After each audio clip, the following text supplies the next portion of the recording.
A child cries in the dark. It's a sound designed by evolution to trigger an immediate, urgent response. But in this room, the air stays perfectly still. A healthy caregiving environment operates on a simple feedback loop.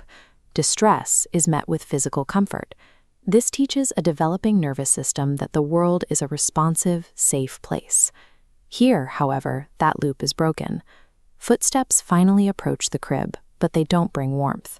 They bring a sharp command to the quiet and a sense of mounting adult frustration. When this cycle of neglect repeats, the infant's nervous system stops expecting comfort. It begins to treat its primary environment as a source of danger that requires a constant, exhausting vigilance. By age 8, that same child is navigating the loud, unpredictable sensory input of a primary school classroom. She whispers to an empty chair, providing herself with the supportive dialogue her caregivers never offered. This act functions as a psychological placeholder for the missing safety of her early years. When the room becomes too loud or a teacher's tone sharpens, her stress response flares, demanding immediate intervention. She covers her ears and turns away, relying on this internal presence to keep her panic down. Inside her mind, she is successfully regulating her distress. Outside, her classmates look on with confusion, and her teacher notes a lack of social focus. This mechanism keeps her emotionally intact, while simultaneously ensuring she will be misunderstood by the world around her. By adolescence, the physical companion is gone, but the isolation has deepened. She sits in her bedroom, feeling a heavy emotional distance between herself and the social world of her peers. The coping mechanism migrates into her mind. Psychologists call this internalized hypervigilance, a survival tactic becoming a permanent part of the personality. The external companion becomes a constant inner monologue, monitoring social cues for signs of impending hostility or rejection. This traps unexpressed anger and frustration, creating a closed system where emotional tension has nowhere to vent. Adolescence marks the moment this survival system becomes invisible. She hides deep distress behind a wall of silence, making her struggle impossible for others to see. In a crowded school hallway, the real-world consequences of this internal shield are on full display. While others lean into one another and share jokes, she watches from the periphery. Her shoulders are raised, and her body is angled toward the nearest exit.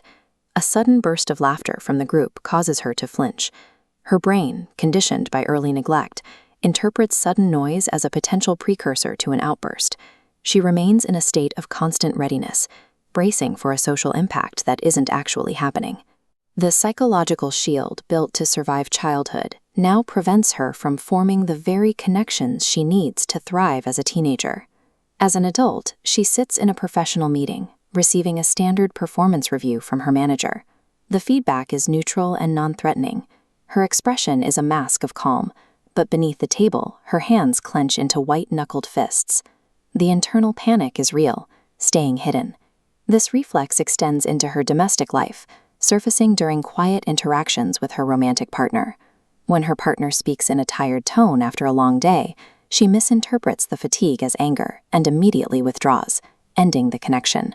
While she wants closeness, her nervous system views intimacy as a threat. The closer someone gets, the louder her internal alarms of unsafety become. Others see defensiveness or distance. In reality, her nervous system is repeating patterns learned as an infant.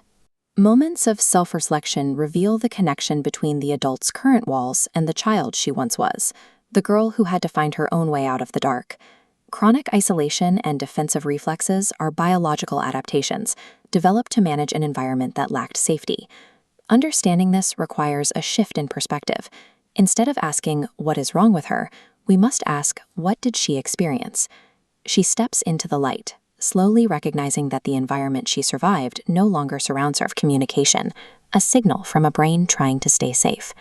If this resonates, please like, subscribe to Behavioral Echoes, and share to help others find their path.